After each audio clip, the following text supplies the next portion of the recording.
مسیح یسوع کے نام میں آپ سب کو سلام۔ کیسے ہیں آپ سب؟ ہم نے نئے سبجیکٹ کا آغاز کیا ہے اور وہ خدا یسوع مسیح کی پیدائش اور اس کی خدمت کے آغاز تک ہے۔ خدا یسوع مسیح کی پیدائش، اس کے بپتسمے اور خدمت کے آغاز سے متعلق ہے۔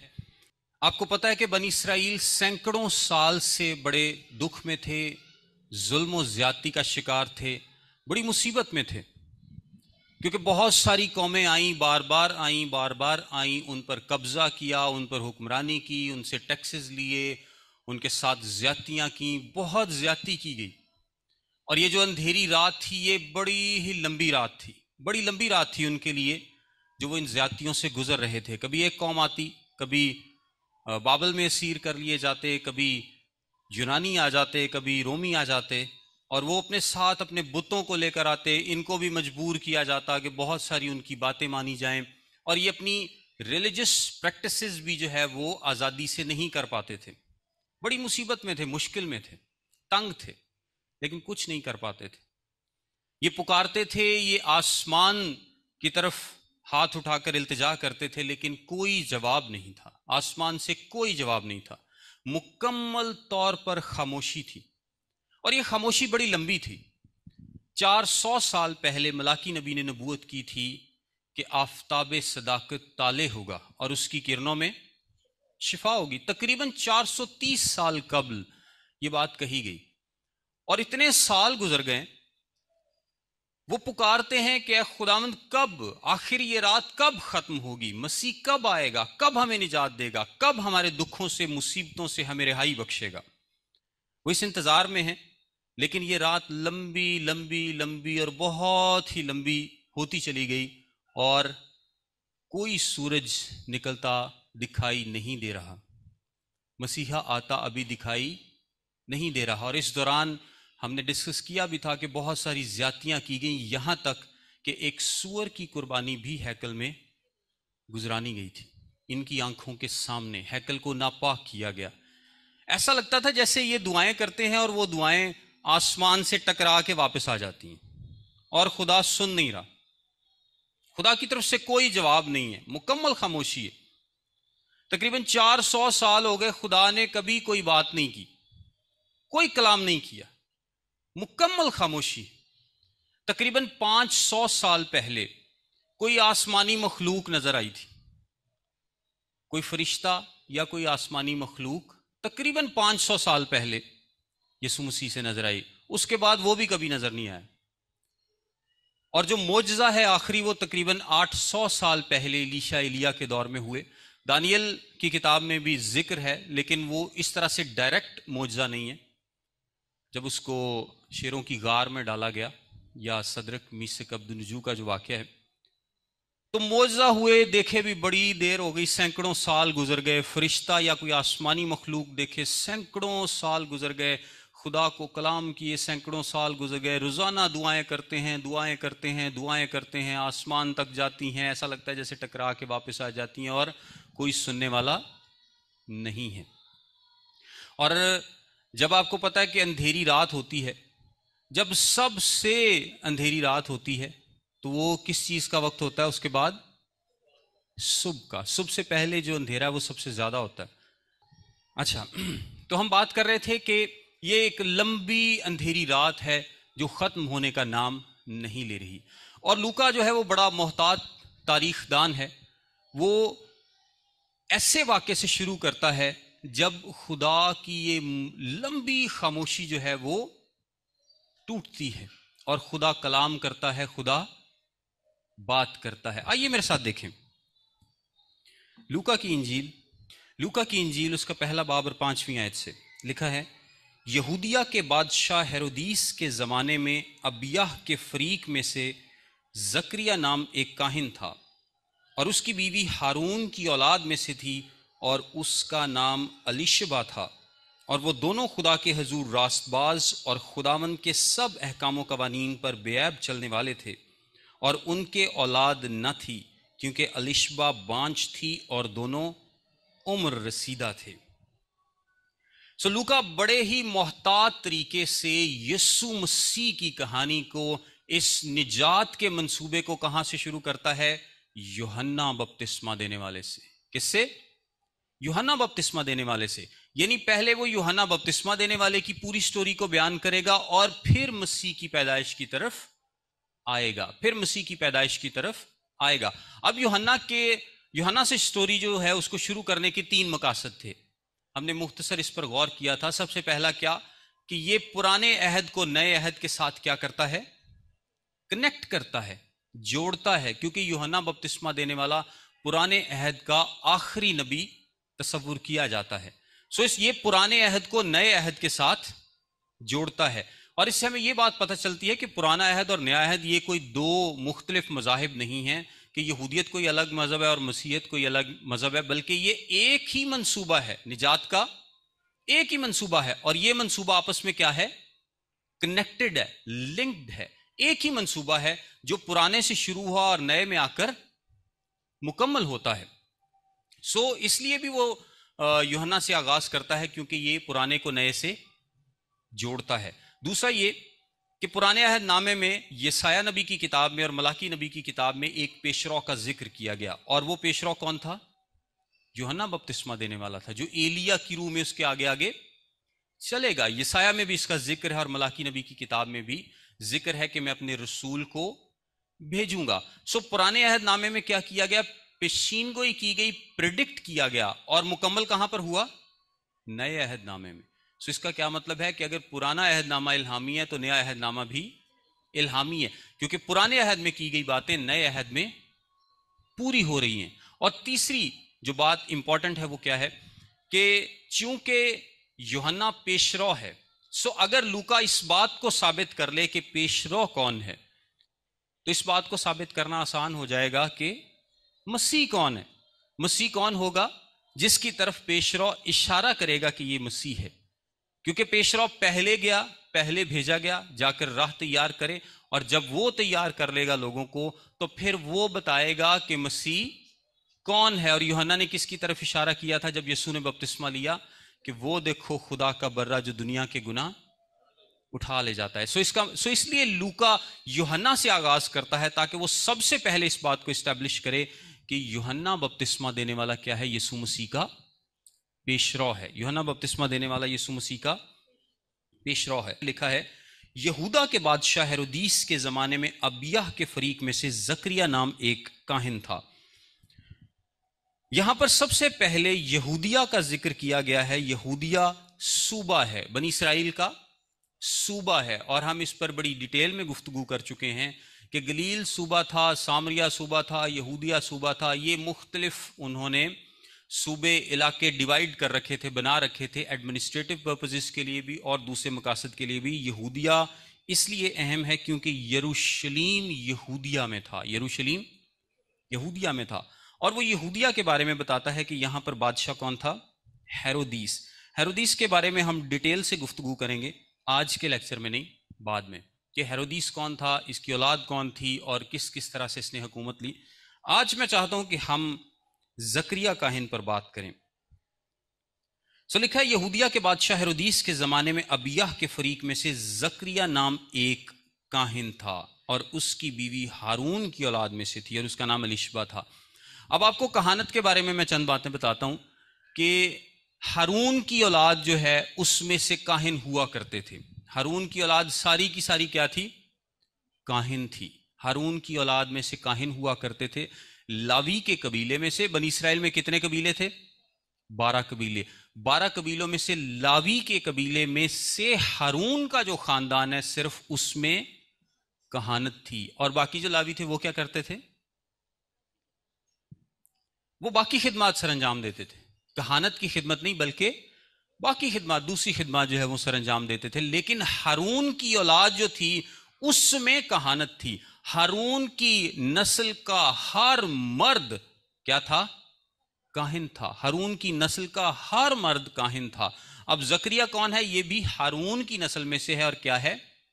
کاہن ہے۔ لیکن یہاں پر اگر آپ غور کریں تو کیا لکھا ہے؟ ایک کاہن۔ بعض لوگ ہارون کو سمجھتے ہیں کہ وہ شاید سردار کاہن تھا، وہ سردار کاہن نہیں بلکہ ایک عام کاہن تھا۔ اگر میں آپ کو بتاؤں تو چونکہ یہ نسلی طور پر کہانت آگے بڑھ رہی ہے تو یسوع مسیح کے زمانے میں ہارون کی اولاد میں سے جو کاہن تھے ان کی تعداد تقریباً 18,000 تھی. کتنے لوگ؟ 18,000. آج یہ تعداد کہتے ہیں 1 سے 2 ملین ہے. میں نے آج اس کے اوپر ایک ریسرچ پڑھی ہے، تو کہتے ہیں آج جو اپنے آپ کو لوگ کاہن سمجھتے ہیں، ہارون کی اولاد میں سے سمجھتے ہیں، وہ 10 سے 20 لاکھ ہیں. تو یہ تو خیر بہت زیادہ ہیں. اس زمانے میں 18,000 کے قریب لوگ تھے جو کہ ہارون کی اولاد میں سے تھے، جن کے پاس کہانت تھی. اور یہ یسوع مسیح کے زمانے میں نہیں بلکہ اس سے بہت پہلے بھی اگر آپ چلے جائیں تو یہ بہت زیادہ تھے. اور ہیکل ایک ہی تھی. ہیکل میں تقریباً 50 قسم کی خدمتیں تھیں جو کاہن سر انجام دیتے تھے، جن میں قربانی چڑھانا، بخور جلانا اور بہت ساری خدمتیں تھیں. چھوٹی بڑی 50 خدمتیں تھیں جو کاہن سر انجام دیا کرتے تھے. اور داؤد کے زمانے میں آج سے تقریباً یسوع مسیح سے تقریباً 1000 سال پہلے، اس وقت بھی ان کی تعداد زیادہ تھی.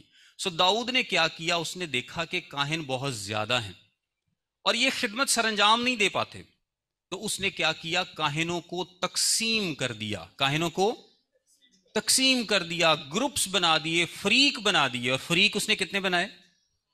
24 فریق بنائے. میرے ساتھ دیکھیں پہلا تواریخ 24 باب 30 آیت سے پڑھتا ہوں. اور داؤد نے الیزر کے بیٹوں میں سے صدوق اور اتمر کے بیٹوں میں سے اخی ملک کو ان کی خدمت کی ترتیب کے مطابق تقسیم کیا، اور اتمر کے بیٹوں سے زیادہ الیزر کے بیٹوں میں سے رئیس ملے. اور اس طرح سے وہ تقسیم کیے گئے کہ الیزر کے بیٹوں میں آبائی خاندانوں کے 16 سردار تھے، اور اتمر کے بیٹوں میں سے آبائی خاندانوں کے مطابق 8 اور 16 24 فریقین میں تقسیم کیا گیا. کاہنوں کو 24 فریقین میں تقسیم کیا گیا. اب 24 گروپس تو بنا دیے، تقسیم کر دیا، لیکن اب ان کی باریاں لگانی تھی. تو سال میں تقریباً 52 ہفتے ہیں، اور وہ کیونکہ قمری سال کو فالو کرتے تھے، سو مور اور لیس 48 ہفتے تو آتے ہی تھے. سو اس نے کیا کیا؟ ہر فریق کو سال میں کتنی باریاں دیں؟ 2 باریاں دیں. ہر فریق کو 2 باریاں ملیں. یعنی جو 24 فریق ہیں، پہلا فریق آئے گا، ایک پورا ہفتہ کیا کرے گا؟ خدمت کرے گا. وہ جو 50 مختلف قسم کی ذمہ داریاں ان کو نبھائے گا، پھر وہ چلا جائے گا. پھر اگلا فریق آئے گا، وہ اپنی ذمہ داریاں نبھائے گا، وہ چلا جائے گا. پھر اس سے اگلا فریق آئے گا، وہ چلا جائے گا. سو جب 24 پورے ہو جائیں گے تو پھر سائیکل جو ہے وہ ریپیٹ ہوگا. تو سال میں کتنی دفعہ باری آئے گی؟ 2 بار.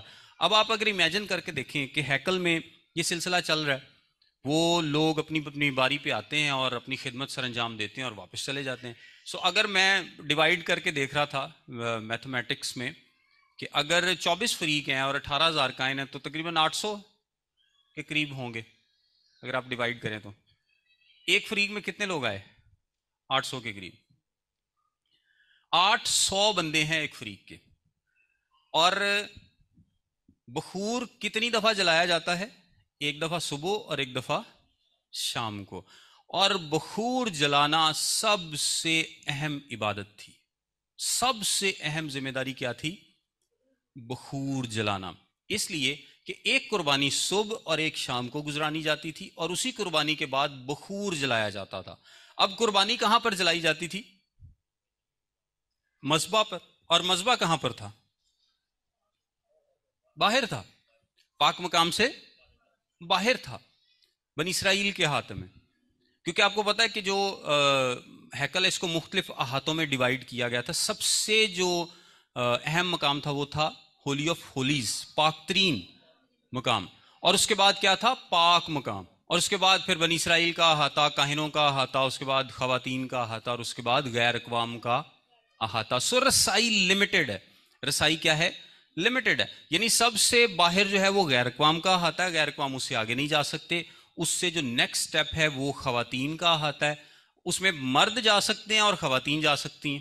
اس سے آگے بنی اسرائیل کا احاطہ ہے، وہاں پر صرف مرد جا سکتے ہیں، خواتین نہیں جا سکتی. اور اس سے آگے کاہنوں کا احاطہ ہے، اور وہاں پر کون جا سکتا ہے؟ کاہن جا سکتے ہیں. پھر اس سے آگے کیا ہے؟ پاک مقام. پاک مقام. اور یہ بلڈنگ کے اندر ہے، باقی تو سارے احاطے ہیں نا. پاک مقام اور پاک ترین مقام یہ بلڈنگ کے اندر ہیں. اور پاک مقام میں کون جا سکتا ہے؟ صرف کاہن نہیں. پاک مقام میں، پاک مقام میں خوشبو کا مذبح تھا. جو پاک ترین مقام اور پاک مقام کو جدا کرتا ہے وہ ایک پردہ تھا، جو کہ جب یسوع مسیح نے صلیب پر اپنی جان دی تو پھٹ گیا. اس پردے کے بالکل آگے بخور کی میز تھی. لیکن وہ تھی پاک مقام، پاک ترین مقام میں نہیں تھی. ایک کاہن اگر سب سے قریب کہیں خدا کے جا سکتا ہے، سب سے زیادہ اس کو قربت مل سکتی ہے، تو وہ کیا ہے کہ وہ پاک مقام میں چلا جائے.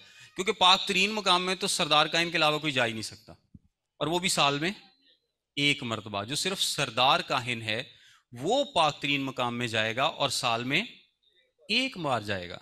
لیکن پاک مقام میں کاہن صبح و شام صبح و شام صبح و شام جا رہے ہیں. وہ ایک ہی کاہن جا رہا ہے اور وہ کیا کر رہا ہے؟ جا کر بخور جلاتا ہے. آپ سوچ نہیں سکتے کہ اگر 800 لوگ ہیں اور ڈیلی بخور صبح بھی جل رہا ہے شام کو بھی جل رہا ہے، تو ہر کسی کی خواہش ہوگی کہ میں کراں مطلب بخور جلاواں. تو آئیے لوکا کی انجیل میں ذرا واپس آتے ہیں. اچھا، لوکا کی انجیل اس کا پہلا باب 9 آیت سے میں پڑھتا ہوں کہ کہانت کے دستور کے موافق اس کے نام کا کرا نکلا کہ خداوند کے مقدس میں جا کر خوشبو جلائے. لو جی 800 بندیاں دا حال لب گیا. وہ کیا کرتے تھے؟ کرا ڈالتے تھے کہ کون جائے گا، کون جا کر بخور صبح کو جلائے گا، کون بخور شام کو جلائے گا. اور کتنی باریاں آ سکتی ہیں ایک ہفتے میں؟ 14 بندے میرے خیال سے 14 بندے بھگت جانے نے. تو اب سال میں پھر اگلی دفعہ کئی کاہن ایسے ہی مر جاتے تھے، ساری عمر ان کی باری نہیں تھی آتی، کرا ہی نہیں تھا نکلتا. تو ایک کاہن کا کرا نکل آنا کہ وہ جا کر بخور جلائے، جو کہ آپ سمجھ لیں کہ اس کے لیے ایسے ہی ہے کاہن کے لیے، کیونکہ وہ سردار کاہن تو نہیں ہے جو پاک ترین مقام میں جا سکے. کاہن کے لیے ایسے ہی ہے جیسے وہ وزیر اعظم یا صدر بن جائے.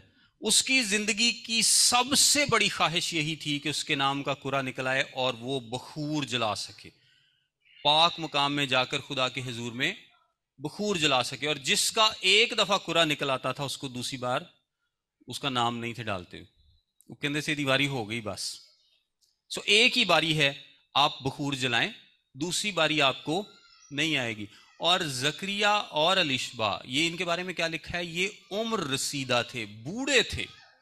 تو آپ اندازہ کریں کہ سال میں 2 دفعہ جاتے تھے، تو پتہ نہیں پچھلے 20 سال سے 30 سال سے 40 سال سے، اگر یہ 80 سال کے ہیں جو کہ ایک اندازہ لگایا جاتا ہے کہ 60 سے 80 ان کی ایج ہے، تو یہ پچھلے تقریباً 50 سال سے جاتے ہوں گے، کبھی باری نہیں آئی. تو یہ بھی ہو سکتا تھا کہ باری نہ آئے اور ویسے اس دنیا سے چلے جائیں. لیکن ایک دفعہ باری آ گئی تو اس سے بڑی کوئی اور بات نہیں تھی. اب کاہن قربانی گزرانتا کیسے تھا، یہ اس پہ بھی ساتھ ہی ڈسکس کر لیتے ہیں. وہ جب کرا ڈالا جاتا تھا تو وہ کرتے کیا تھے کہ جو باہر پیتل کا مذبح ہے اس پر سے کیا لیتے تھے؟ آگ لیتے تھے، کوئلے لیتے تھے، اور وہ کوئلے اندر لے کر جاتے تھے. ان کے پاس بخور ہوتا تھا، تو اس قربان گاہ پر جو کہ بخور جلانے کی قربان گاہ، اس پر کوئلوں کو بچھاتے تھے کسی آلے کی مدد سے، اور پھر اس پر بخور ڈالتے تھے. اور بخور ڈالتے ہی کیا ہوتا تھا؟ ایک دم پورا پاک مقام جو ہے وہ دھوئیں سے بھر جاتا تھا. اور وہی دھواں اندر بھی جاتا تھا پاک ترین مقام میں بھی، اور وہی دھواں لوگوں کو بھی باہر پتہ چل جاتا تھا کہ اب یہ بخور، کیونکہ ایک دم سے ساری طرف خوشبو پھیل جاتی تھی. اور اس ٹائم ہو کیا رہا ہے؟ یہ روز صبح شام صبح شام صبح شام ایسا ہی ہوتا تھا. لوگ اس ٹائم، اور جب زکریا نے بخور جلایا تو کہتے ہیں کہ یہ شاید شام کا وقت تھا، کیونکہ لوگوں کا رش اس ٹائم زیادہ تھا. کلام میں لکھا کہ بہت سارے لوگ تھے جو کہ وہاں پر باہر دعا کر رہے تھے. ہوتا کیا تھا کہ کاہن اندر جا کے بخور جلاتا تھا اور باہر لوگ دعا کر رہے ہوتے تھے. یہ دعائیں ریپرزینٹ کرتی تھیں بنی اسرائیل، وہ بخور ریپرزینٹ کرتا تھا بنی اسرائیل کی دعاؤں کو. ان دعاؤں میں مسیحا کے آنے کی دعا بھی شامل ہے، ان کی ذاتی دعائیں بھی شامل ہیں، بنی اسرائیل کی آزادی کی دعا بھی شامل ہے. بہت ساری وہ لوگ دعائیں کرتے تھے، باہر کھڑے ہو کے وہ دعائیں کر رہے ہیں، کاہن اندر جا کر دعا کر رہا ہے. تو یہ ایک ریپرزینٹ، اور وہی دعائیں جو ہیں وہ ہولی آف ہولیز میں بھی اس کا دھواں جو ہے وہ جاتا ہے. جیسے ہی وہ بخور جلاتا اور دھوئیں سے بھر جاتا، ہدایت تھی کہ فوراً کاہن کیا کرے گا؟ باہر نکلے گا، فوراً باہر نکلے گا. وہ دیر نہیں لگائے گا، فوراً باہر نکلے گا. مبادہ کہ اگر اس سے کوئی غلطی ہو جائے، اور آپ کو پتا ہے کہ اس کے لباس کے ساتھ گھنٹیاں بھی باندھتے تھے کہ اگر اس سے کوئی غلطی ہو جائے، خطا ہو جائے، تو یہ نہ ہو کہ خدا اس کو وہاں پر مار دے، تو اس کو رسی کی مدد سے کھینچ کر باہر نکالا جائے. بیسیکلی وہ کیا کرتے تھے کہ بخور گزرانتے ساتھ ہی جلدی سے باہر نکل آتے تھے. لیکن یہاں پر کیا ہوا؟ لوکا کی انجیل میں لکھا ہے، اور لوگوں کی ساری جماعت خوشبو جلاتے وقت باہر دعا کر رہی تھی. پھر آگے فرشتے کا واقعہ، ہم اس کے بعد آگے چلتے ہیں. اور لوگ زکریا کی راہ دیکھتے اور تعجب کرتے تھے کہ اسے مقدس میں کیوں دیر لگی. جب وہ باہر آیا تو ان سے بول نہ سکا. اب لوگ کیا کر رہے ہیں کہ انتظار کر رہے ہیں. لوگ کہہ رہے ہیں کہ یار یہ کیوں دیر لگا رہا ہے. ہر کاہن جاتا ہے فوراً باہر آ جاتا ہے بخور جلا کے, تو یہ کیوں دیر لگا رہا ہے. اور کاہن کرتا کیا تھا باہر آ کے؟ کاہن آ کر گنتی کی کتاب کے 6 باب کے مطابق بلیسنگز کو ان پر بولتا تھا. گنتی کی کتاب 6 باب 24 آیت سے 26 آیت. سو وہ بیسیکلی ان بلیسنگز کو, ان جو برکات کے کلمات ہیں, لوگوں کے سامنے ادا کرتا تھا, دعا کرتا تھا لوگوں کے لیے, کیونکہ وہ پاک مقام سے باہر آیا تھا. لیکن یہاں پر کیا لکھا ہے؟ وہ ان سے بول نہ سکا. وہ ان سے بول نہ سکا. سو ہم جو فرشتے والی بات ہے اس پر بھی ابھی غور کریں گے. سو یہ تو تھی بیسیکلی زکریا کی کہانت, کہ زکریا ایک عام کاہن ہے, اور جب یہ اپنی خدمت کے دن پورے کر کے واپس چلا جائے گا کسی بھی گاؤں میں, تو یہ کیا کرے گا؟ عام زندگی گزارے گا. جس طرح باقی سارے لوگ عام زندگی گزارتے ہیں, یہ کاہن بھی عام زندگی گزارتے تھے, کیونکہ 18,000 تھے تو اتنی تو ہیکل میں ضرورت بھی نہیں تھی, اتنے کاہنوں کی ہیکل میں ضرورت نہیں تھی. لیکن جب عید فصح یا باقی عیدیں ہوتی تھیں تو یہ سارے آ جاتے تھے ہیکل میں, کیونکہ عید فصح پر ایک اندازے کے مطابق 2.5 لاکھ, یسوع مسیح کے زمانے میں 2.5 لاکھ کے قریب جو برے ہیں وہ قربان کیے جاتے تھے. اور برا قربان کون کر سکتا تھا؟ کاہن قربان کر سکتا تھا. سو یہ بچرز بھی تھے, دے ور دی بچرز. تو وہ کیا کرتے تھے؟ سارا دن قربانیاں گزرانتے تھے کاہن. اور اکثر اگر آپ امیجن کر سکیں تو ان کے کپڑے خون سے بھرے ہوتے, اور جتنا خون بہایا جا رہا ہے وہ سارا یہ ڈیوٹی مینلی کاہن جو ہے اس کو پرفارم کرتا تھا. تو ہے کیونکہ فصح میں بہت زیادہ قربانیاں تھیں, عیدوں پر قربانیاں زیادہ ہوتی تھیں, عام دنوں میں اتنا رش نہیں تھا. سو عام دنوں میں یہ لوگ کیا کرتے تھے کہ یہ واپس چلے جاتے اپنے گاؤں شہر جہاں کہیں بھی رہتے, عام زندگی گزارتے. لوگ ان کی عزت کرتے تھے, ان پر بہت ساری ریسٹرکشنز تھیں, کسی مردے کو نہ چھوئیں, یہ نہ کریں, وہ نہ کریں, بہت ساری ان پر ریسٹرکشنز تھیں. لیکن یہ عام زندگی گزارتے تھے, لوگوں کو تعلیم دیتے تھے, اور اپنا جو بھی انہوں نے کام کاج کرنا ہے وہ کیا کرتے تھے. ایک میں تھوڑی سی کلیریفیکیشن آپ کو دے دوں کہ جو ربی ہے, جس کو استاد بولتے ہیں, جو کاہن ہے, یہ ربی نہیں ہے. ربی کاہن ہو سکتا ہے لیکن کاہن ربی ہو یہ ضروری نہیں ہے, کیونکہ ربی استاد تھا, اور استاد کا تعلق کسی بھی قبیلے کے ساتھ ہو سکتا ہے. سو کاہن جو ہیں یہ نسلی طور پر ایک گروپ کا نام ہے جو کہ ہارون کی اولاد میں سے ہیں. ربی کوئی بھی ہو سکتا تھا, ربی یا استاد. یسوع مسیح کو بھی لوگ ربی بولتے تھے, اور یسوع مسیح کس قبیلے سے تھے؟ یہودا کے. پولس بھی ایک ربی تھا, استاد تھا, اور وہ کس قبیلے سے تھا؟ بنیامین کے قبیلے سے. اسی طرح فریسی بھی کسی بھی قبیلے کا ہو سکتا تھا, ضروری نہیں کہ وہ لاوی کے قبیلے کا ہو, کیونکہ جو پولس ہے وہ فریسی بھی تھا, اور وہ کس قبیلے سے تھا؟ بنیامین کے قبیلے سے. سو فریسی کسی بھی قبیلے سے ہو سکتا ہے. ایک جو فقیہ ہے یا جو لا کا, شریعت کا ایکسپرٹ ہے, وہ کسی بھی قبیلے سے ہو سکتا ہے. ربی استاد کسی بھی قبیلے سے ہو سکتا ہے, لیکن کاہن صرف اور صرف لاوی اور ہارون کی نسل سے ہو سکتا تھا. سو آئیے آگے بڑھتے. لکھا اس کی بیوی ہارون کی اولاد میں سے تھی, اور اس کا نام الیشبا تھا. یہ خاتون بڑی زبردست خاتون ہے, الیشبا ان کا نام ہے. اور آپ کو پتا ہے ہارون کاہن کی بیوی کا نام کیا تھا؟ ہارون کاہن کی بیوی کا نام بھی الیشبا تھا, اور یہ بھی ہارون کے گھرانے سے. سو اس کا کیا مطلب ہے کہ الیشبا کے بھائی بہن آس پاس کے سارے رشتہ دار کیا ہیں؟ کاہن ہیں. سارے رشتہ دار کاہن. اچھا, لاوی یہودا کے قبیلے میں شادیاں کر لیتے تھے. یہ 2 قبیلے جو ہے نا, یہ آپس میں ان کے یہ لوگ شادیاں کرتے تھے. لیکن زکریا کاہن نے کس قبیلے میں شادی کی ہے؟ اپنے ہی قبیلے میں, کاہنوں کی فیملی میں شادی کی ہے. سو یہ زکریا کی اس بات کو بھی ظاہر کرتا ہے کہ زکریا کتنا لگاؤ تھا اس کو کہانت سے اور خدا سے جو ریلیٹڈ معاملات ہیں ان سے. اور الیشبا بھی ایک ایسے خاندان سے تعلق رکھتی ہے جو کہ کاہنوں کا خاندان ہے, اور انہوں نے اس کا نام بھی الیشبا رکھا ہے. اس کا کیا مطلب ہے؟ یہ چیز ظاہر کرتی ہے کہ وہ بھی بڑا لگاؤ رکھتے تھے, کیونکہ انہوں نے پہلے سردار کاہن کی بیوی کے نام پر اپنی بیٹی کا نام رکھا. اب اس کے آگے لکھا ہے, اور وہ دونوں خدا کے حضور راست باز اور خداوند کے سب احکام و قوانین پر بے عیب چلنے والے تھے, اور ان کی اولاد نہ تھی کیونکہ الیشبا بانجھ تھی, اور دونوں عمر رسیدہ تھے. لکھا ہے دونوں خدا کے حضور راست باز. کس کے حضور؟ خدا کے حضور انسان دو طریقے سے راست باز ہوتا ہے، ایک انسان کے حضور اور ایک خدا کے حضور۔ انساناں والے تو تمہیں پتہ ہی ہے، سارے جو ریاکار ہوتے ہیں، جو دکھاوا کرتے ہیں، جو انسانوں کے نزدیک تو کوئی راست باز ہے لیکن خدا کے نزدیک نہیں ہے۔ لیکن یہ کس کے حضور راست باز ہیں؟ خدا کے حضور راست باز ہیں۔ اور یہ راست بازی کون سی راست بازی ہے؟ جو خدا نے ان پر امپیوٹ کیا ہے۔ زبور میں کیا لکھا ہے؟ مبارک ہے وہ جس کے گناہ خداوند محسوب نہ کرے گا۔ راست باز انسان کب ٹھہرتا ہے؟ جب خداوند اس کے گناہ کو اس کے ذمے نہیں لگاتا۔ ابھی یسوع مسیح کی اٹونمنٹ باقی ہے، کفارہ باقی ہے، گناہوں کی معافی باقی ہے، لیکن خدا کیا کرتا ہے؟ اس کے گناہوں کو اس کے ذمے نہیں لگاتا۔ وہ راست باز ہے جس کو خدا راست باز ڈکلیئر کرتا ہے۔ اور شریعت کے مطابق آپ کو پتا کہ کوئی شخص راست باز نہیں بن سکتا۔ اس کا یہ مطلب نہیں ہے کہ ان کے اندر گناہ نہیں تھا۔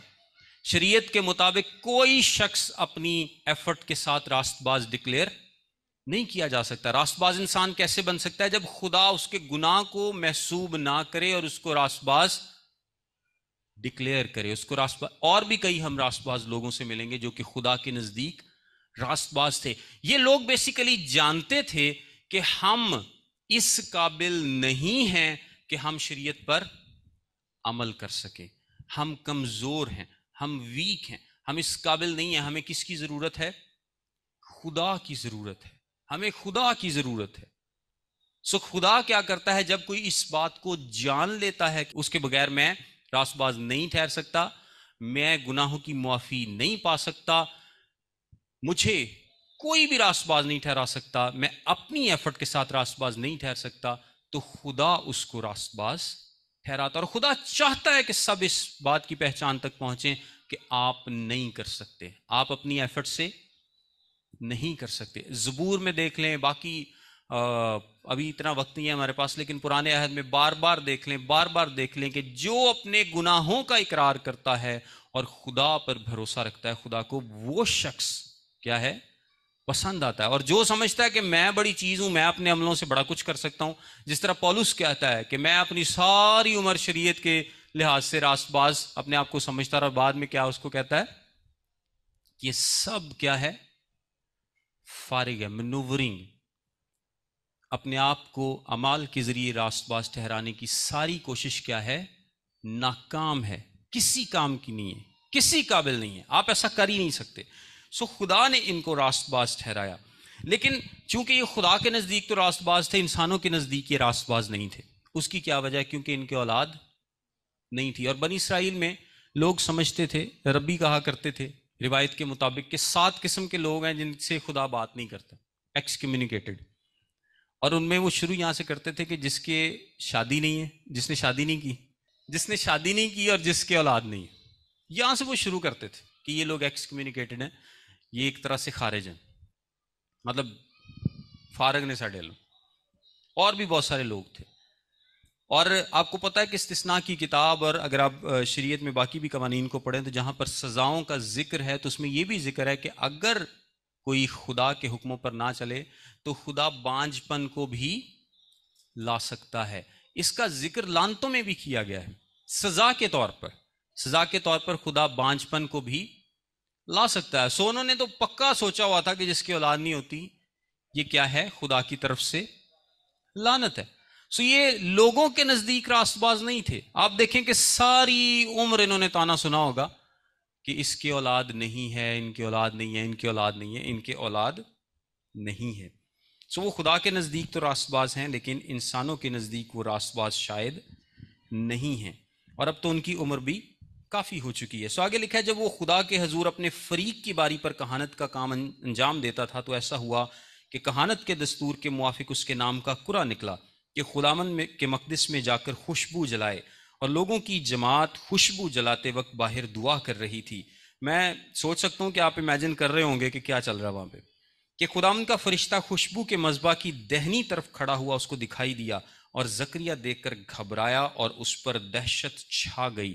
ظاہری سی بات ہے، جب بھی آپ کسی فرشتے کو دیکھیں گے کلام مقدس میں، جب بھی کوئی فرشتہ آیا ہے تو لوگوں کا کیا رسپانس ہے کہ لوگ ڈر جاتے ہیں، گھبرا جاتے ہیں، پریشان ہو جاتے ہیں، اور یہ نیچرل ہے۔ یہ بڑا ہی فطرتی رد عمل ہے کہ جب آپ ایک پاکیزہ مخلوق کو جس کے اندر گناہ نہیں دیکھتے ہیں تو انسان کیا کرتا ہے؟ وہ ڈر جاتا ہے. جداؤن ڈر گیا، منوح اور اس کی بیوی ڈر گئے، ایون کہ مریم ڈر گئی، زکریا ڈر گیا. اور یوحنا کیا لکھتا ہے کہ میں اس کو دیکھ کر مردہ سا گر پڑا. آپ جتنے بھی واقعات دیکھیں گے، جب بھی کسی فرشتے کو کسی نے دیکھا تو وہ خوف زدہ ہوا، اور فرشتے کو کیا کہنا پڑا؟ خوف نہ کر، نہ ڈر، خوف نہ کر. کیونکہ فرشتے کا وزٹ دو وجوہات سے ہو سکتا ہے، یا تو وہ سزا دینے آیا یا برکت دینے آیا، پیغام دینے آیا. تو اگر اس نے کہہ دیا کہ خوف نہ کر تو کتنی بڑی تسلی کی بات ہے کہ جب فرشتہ آپ کو کہے، آپ کو اگر فرشتہ نظر آ جائے اور وہ کہے کہ خوف نہ کر، پھر تسلی ہوئے گی، چلو یار بچ گیا میں. فرشتے کو کہنا پڑتا ہے کہ خوف نہ کر، کیونکہ انسان ڈر جاتا ہے، گنہگار ہونے کی وجہ سے ڈر جاتا ہے. اور یہاں پر تو آپ دیکھیں کہ زکریا نے کہانیاں سنی ہوں گی کہ جی فرشتے بھی ہوا کرتے ہیں، کوئی 500 سال ہو گئے کوئی فرشتہ کسی کو دکھائی نہیں دیا، کوئی معجزہ نہیں ہو رہا، خدا کلام نہیں کر رہا، اور اچانک سے مذبح کی دہنی طرف ایک فرشتہ کھڑا ہوتا ہے اور وہ کہتا ہے کہ خوف نہ کر. اور زکریا پر دہشت چھا گئی. اور یہ رد عمل بڑا فطرتی ہے، بڑا نیچرل ہے. مگر فرشتے نے اس سے کہا ہے زکریا خوف نہ کر، کیونکہ تیری دعا سن لی گئی، اور تیرے لیے تیری بیوی الشبہ کے بیٹا ہوگا، تو اس کا نام یوحنا رکھنا. اب فرشتے نے اسے کہا تیری دعا سن لی گئی. کچھ لوگ اس پر بحث کرتے ہیں کہ مے بی اگر وہ 80 سال کا ہے تو وہ کیوں دعا کرے گا اب کہ میرے بیٹا ہو، یا میرے بھی آگے جو وراثت ہے، جو وارث ہے وہ پیدا ہو اور یہ سلسلہ آگے بڑھ سکے. لیکن یہ بھی کہا جاتا ہے کہ یہ دعا اس نے شاید پوری زندگی اتنی دفعہ کی ہوگی اولاد کے لیے کہ یہ اس کے لاشعور کا حصہ بن چکی تھی. مے بھی کہ اب وہ یہ دعا نہ کرتا ہو، لیکن چونکہ اس نے ساری عمر یہ دعا کی ہوگی کہ اس کے بیٹا ہو جو کہانت کو آگے لے کر چل سکے، خاندان کا سلسلہ آگے بڑھ سکے. کیونکہ اس کو کہانت کی غرض سے جو سلسلہ بڑھانے کا شوق کہہ لیں آپ اس کو، یا کوئی اور اچھا نام دے لیں، وہ ضروری تھا. اس کے نزدیک وہ امپورٹنٹ تھا کہ اس کی کہانت کا سلسلہ جو ہے وہ آگے بڑھ سکے. یہ دعا اس کے شاید لاشعور کا حصہ بن چکی تھی. اب وہ پاک ترین مقام میں موجود ہے، اس نے بخور جلایا ہے اور فرشتہ موجود ہوا ہے.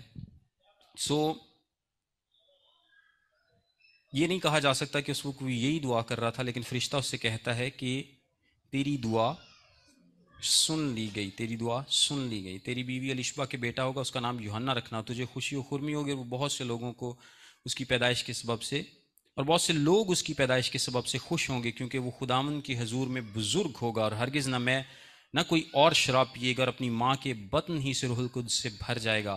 اور بہت سے بنی اسرائیل کو خداوند کی طرف جو ان کا خدا ہے پھیرے گا، اور وہ ایلیا کی روح اور قوت میں اس کے آگے آگے چلے گا کہ والدوں کے دل اولاد کی طرف اور نافرمانوں کو راست بازوں کی دانائی پر چلنے کی طرف پھیرے، اور خداوند کے لیے ایک مستعد قوم تیار کرے. یہ فرشتہ اس کو پیغام دیتا ہے یوحنا بپتسمہ دینے والے کے بارے میں، اور ہم اس پر پورا ایک لیکچر یوحنا کے تعلق سے ڈیٹیل کے ساتھ کریں گے. اس کی ابھی ہم اس کا ذکر نہیں کرتے. زکریا نے فرشتے سے کہا میں اس بات کو کس طرح جانوں، کیونکہ میں بوڑھا ہوں اور میری بیوی عمر رسیدہ ہے. اب آپ دیکھیں کہ جب جداؤن یا باقی لوگوں نے خداوند سے نشانی مانگی تو وہ لوگ زکریا کی طرح خدا کو نہیں جانتے تھے. سینکڑوں سال گزر چکے ہیں. ایک تو زکریا کاہن ہے، خدا کے ساتھ اس کے تجربات، پرانا عہد نامہ موجود ہے، خدا کا کلام موجود ہے، نبیوں کی گواہیاں موجود ہیں، ہر چیز موجود ہے، ہر چیز کو جاننے والا ہے، نہ صرف جاننے والا بلکہ لوگوں کو سکھانے والا ہے. اور جب لوگوں کو کلام نے لکھا نا کہ ہم جو استاد ہیں زیادہ سزا پائیں گے، تو جب اتنی باتیں زکریا جانتا ہے اور پھر بھی وہ شک کرتا ہے اور کہتا ہے کہ میں تو بوڑھا ہوں، اس کا نہیں تھا بنتا. یہ زکریا کا ایسا کہنا نہیں بنتا تھا. ایک اور عام انسان بولے جو خدا کو اتنے اچھے طریقے سے نہیں جانتا، تو اس کو تو لیوریج خدا نے دی ہے، بہت سارے لوگوں کو خدا نے دی ہے پرانے عہد میں. اور اب جا کر اتنا کچھ جاننے کے بعد، اتنی لمبی گواہی کے بعد، اتنے زیادہ عرصے گزرنے کے بعد، اب جب کہ خدا نے اپنے آپ کو بہت حد تک بنی اسرائیل پر ظاہر بھی کر دیا ہے، اپنی جو ملاکی تک جو ساری کتب ہیں وہ بھی آ چکی ہیں، ہر انفارمیشن اس کے پاس ہے، اور نہ یہ صرف خود جانتا ہے بلکہ آگے لوگوں کو سکھاتا بھی ہے. تو اب زکریا کا یہ کہنا نہیں بنتا، بلکہ اس کو کیا کرنا چاہیے تھا؟ ایمان لانا چاہیے تھا، اس کو یقین کرنا چاہیے تھا. فرشتے نے جواب میں اس سے کہا، میں جبرائیل ہوں جو خدا کے حضور کھڑا رہتا ہوں، اور اس لیے بھیجا گیا ہوں کہ تجھ سے کلام کروں اور تجھے ان باتوں کی خوشخبری دوں. دو فرشتوں کا ذکر کیا گیا ہے کلام میں، ایک جبرائیل اور دوسرا میکائیل. تیسرا نہیں ہے کوئی ذکر. بہت سارے لوگ رفائیل اور بھی کچھ نام لیتے ہیں، وہ کیتھولک بائبل میں تو ہیں، لیکن تیسرے کسی فرشتے کا ذکر نہیں. اور میکائیل کا ذکر جو ہے وہ جب بھی جنگ کی بات ہوتی ہے تو میکائیل کا ذکر کیا جاتا ہے. بہرحال، اور دیکھ جس دن تک یہ باتیں واقع نہ ہو لیں تو چپکا رہے گا اور بول نہ سکے گا، اس لیے کہ تو نے میری باتوں کا جو اپنے وقت پر پوری ہوں گی یقین نہ کیا.